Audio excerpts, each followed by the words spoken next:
बिस्मिल्लाहिर्रहमानिर्रहीम। Dear students, extend section second year mathematics, इसका आज हमारा लेक्चर नंबर 12 है। तो लेक्चर नंबर 12 के अंदर हम ऑलरेडी जो लेक्चर 11 के अंदर हम 3.4 डिस्कस कर रहे थे, जिसमें हमने इंटीग्रेशन बाय पार्ट्स के क्वेश्चन किए थे। कुछ पहले क्वेश्चन के कुछ पार्ट किए थे, वही सिलसिला हम आगे दोबारा शुरू करते हैं।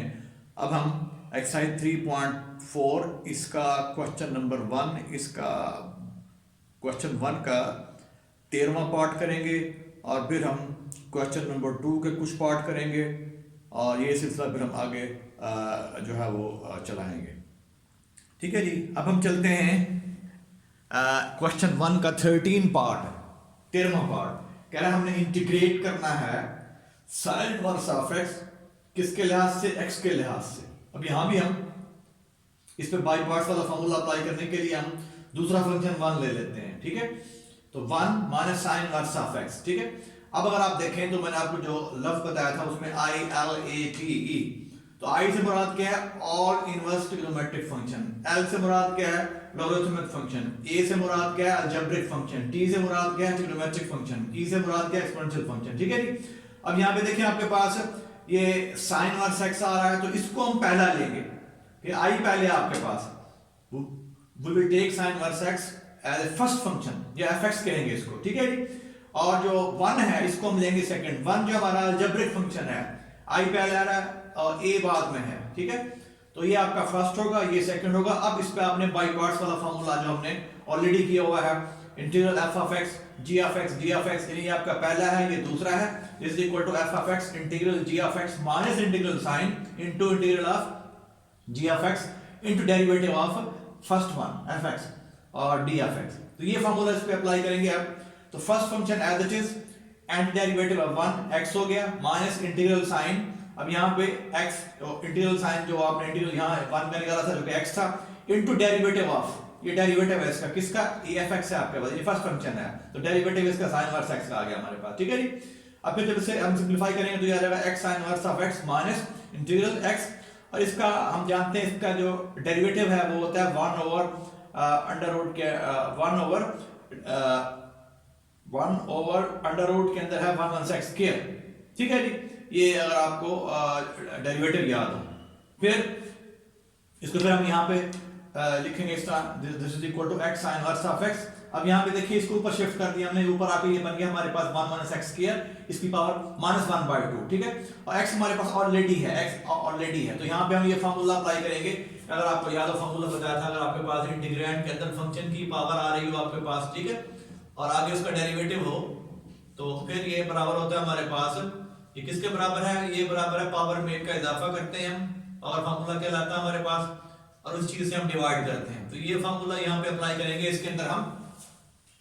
तो हमने इस नफी को अंदर शिफ्ट कर दिया है, यानी ये नफी, ये 2 से हमने इसको ज़रब दे दी, 2 से बाहर डिवाइड कर दिया है। ये फार्मूला अप्लाई करने के लिए इंटीग्रल फंक्शन की पावर n और साथ इसका डेरिवेटिव हमारे पास, तो ये बराबर होता है, जब इसे इंटीग्रेट करते हैं तो that will be equal to function की पावर में 1 का इजाफा करेंगे और उस चीज से डिवाइड करेंगे। तो यहाँ भी हमने यही किया है, इसको पहले ऊपर शिफ्ट किया है, x था, ये नफी यहाँ वाला अंदर शिफ्ट कर गए हैं जो बाहर था, और 2 से मल्टीप्लाई किया, 2 से डिवाइड, ताकि ये फार्मूले की शेप आ जाए हमारे पास। तो ये फार्मूला इस पे अप्लाई कर दिया हमने, तो 1/2। ठीक है जी, ये ऑलरेडी, तो यहाँ पे 1 x के पावर 1/2 हो गया, नहीं नफी 1/2 में जमा करेंगे तो 1/2, नीचे 1/2 होगा, तो ये इससे कैंसिल, तो हमारे पास सिंपली आ जाएगा जवाब x sin inverse of x और प्लस अंडर रूट के अंदर 1 x स्क्वायर प्लस c। तो ये हमारे पास जो है ना sin इनवर्स x की जो है वो इंटीग्रेशन है। फिर हम चलते हैं एक और, हमारे पास क्वेश्चन नंबर 2 का सेकंड पार्ट है। क्वेश्चन नंबर 2 एक्सरसाइज 3.4 जो हम कर रहे हैं, ये है secant 4x d of x। अब इसे लिखेंगे हम secant square of x, secant square of x। अब इस secant को ब्रेक कर लें, we know that 1 plus tan square is equal to secant square, ये secant square is equal to 1 plus tan square, तो इसको हमने ब्रेक कर लिया इस secant को, ये secant as it is, तो ये आ जाएगा secant square of x d of x plus integral sin tan square of x secant square of x, secant square of x। ठीक है जी। अब फिर यहाँ ये फार्मूला अप्लाई कर रहे हैं, हमारे पास ये सेम फार्मूला कि ये फंक्शन की पावर आगे उसका डेरिवेटिव है, तो ये tan x का स्क्वायर लिख सकते हैं इसको एज ए होल, और ये secant square of x, तो फंक्शन की पावर हो गई, और ये देखें अगर आप secant square x, तो ये tan का डेरिवेटिव है। ठीक है, तो again applying this formula we will get tan of x plus tan cube, power में इजाफा करेंगे, tan cube x divide by 3 plus c। तो ये हमारे पास क्वेश्चन नंबर 2 का जो है वो सेकंड पार्ट है। अब हम चलते हैं इसके नेक्स्ट पार्ट्स की तरफ।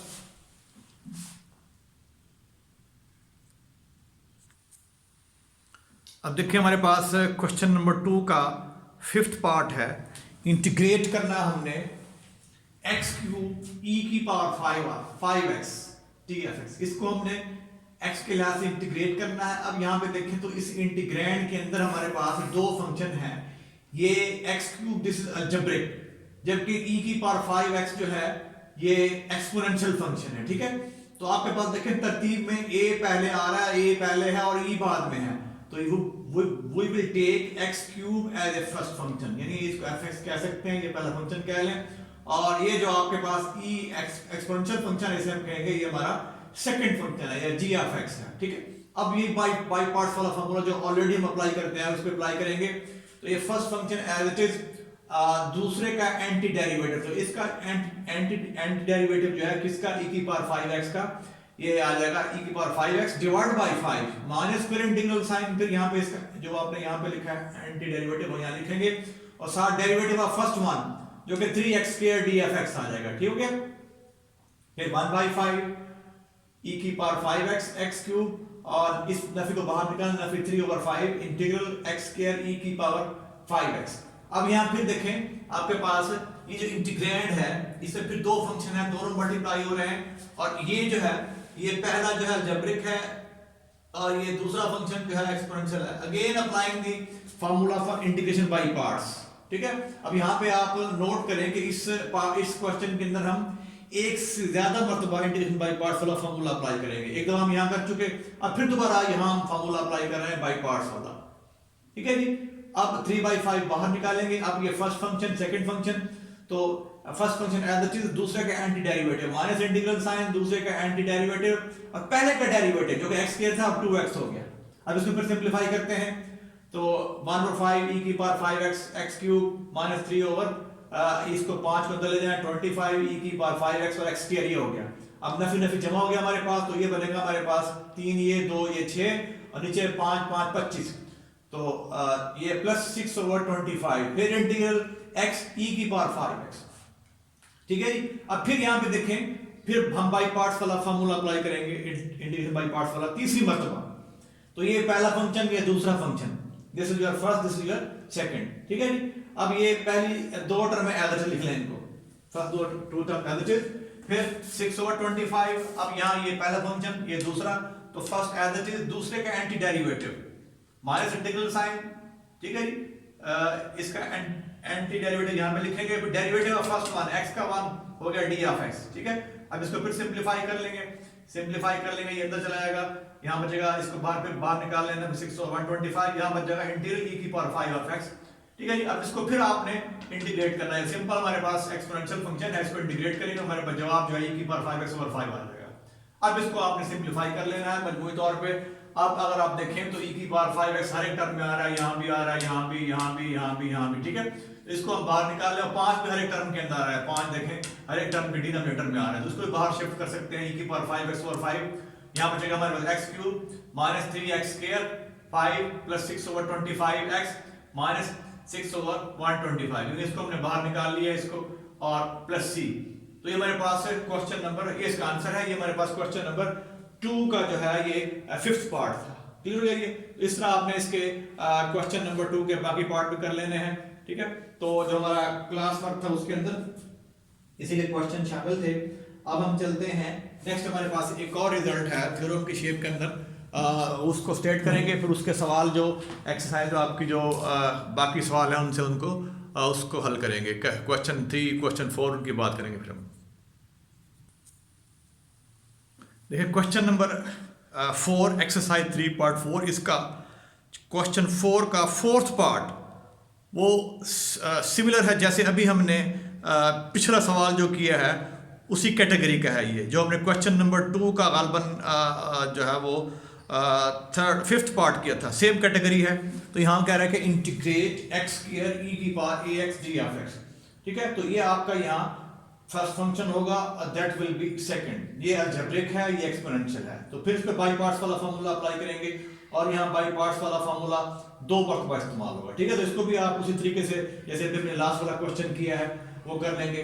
अब हम चलते हैं आगे। नेक्स्ट हमारे पास दो रिजल्ट हैं थ्योरम की शेप के अंदर, उनको हम क्वेश्चन नंबर 5 में जो है वो अप्लाई करेंगे। वो रिजल्ट क्या है? पहला रिजल्ट ये है थ्योरम की शेप के अंदर क्या है, इंटीग्रल e की power ax into a f of x, यानी ये a कांस्टेंट है, कोई नंबर है, और ये function plus f dash of x, f dash of x d of x। तो दिस इज इक्वल टू, ये है इसकी इंटीग्रल जो है, ये फार्मूला ये स्टेट कर रहा है, this is equal to e की power ax f of x plus c, ठीक है ये।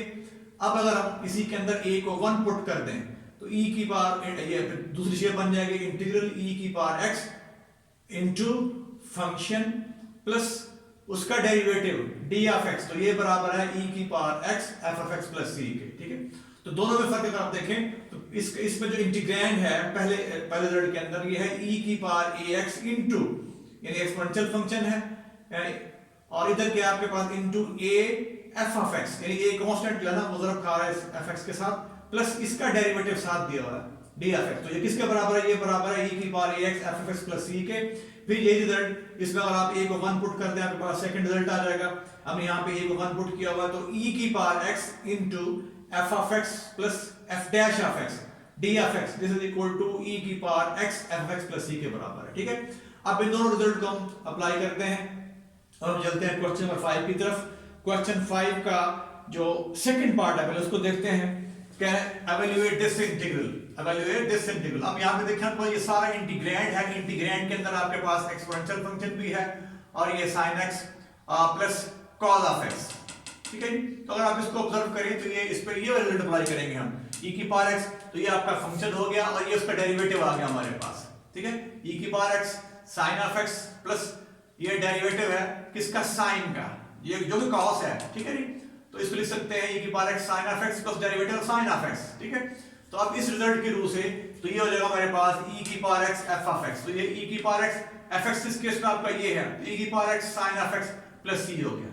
तो ये सिंपल क्वेश्चन है, जस्ट इस पर स्टेप करके अप्लाई आपने ये जो दो रिजल्ट है ये अप्लाई करके क्वेश्चन नंबर 5 के जो है ना 5 को आपने हल करना है। तो इसमें इंटीग्रैंड के अंदर आपको एक्सपोनेंशियल फंक्शन गिवन होगा, ठीक है। फिर उसके साथ ही जो है ब्रैकेट के अंदर आपको फंक्शन और उसका डेरिवेटिव गिवन हो तो फिर ये इसको भी यूज कर सकते हैं, इसको भी यूज कर सकते हैं, ठीक है जी। तो अब एक इसी का एक और पार्ट करते हैं। क्वेश्चन 5 का 6th पार्ट है, क्या है? Evaluate this integral. क्वेश्चन 5 का 6th पार्ट है। अब इंटीग्रल, इंटीग्रैंड के अंदर क्या है? x e की power x divide by 1 plus x as a whole square d of x।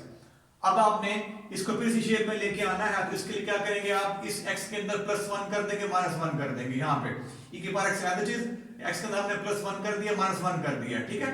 अब इसको फिर होल ये डिवाइड बाय 1 प्लस x के आधी चीज रहेगा। अब इसको फिर इधर लेके आए आप, इधर लेके आएंगे तो e की power x into 1 plus x और 1 प्लस x का स्क्वायर इसमें दिया हमने, फिर नफी 1 divide by 1 plus x as whole square d of x, ठीक हो गया। फिर इंटीग्रल e की पावर x, ये इससे कैंसिल, यहाँ बचेगा 1 over 1 plus x minus 1 over 1 plus x का स्क्वायर, ठीक है ना। अब अगर आप इसको देखें तो ये आपके पास इंटीग्रैंड के अंदर आपके पास एक्सपोनेंशियल फंक्शन आ गया और ये क्या है? फंक्शन आ गया, ये फंक्शन हो गया और ये इसका डेरिवेटिव है, ठीक है। तो इसको लिख सकते हैं e की power x 1 over 1 plus x minus derivative of this, ये इसका डेरिवेटिव है, ठीक है। तो इसको लिख सकते हैं d over dx 1 over 1 plus x। तो ये फिर ये फार्मूला अप्लाई करेंगे, इंटीग्रल e की power x f x plus f dash of x df x equal to e की power x f x plus c।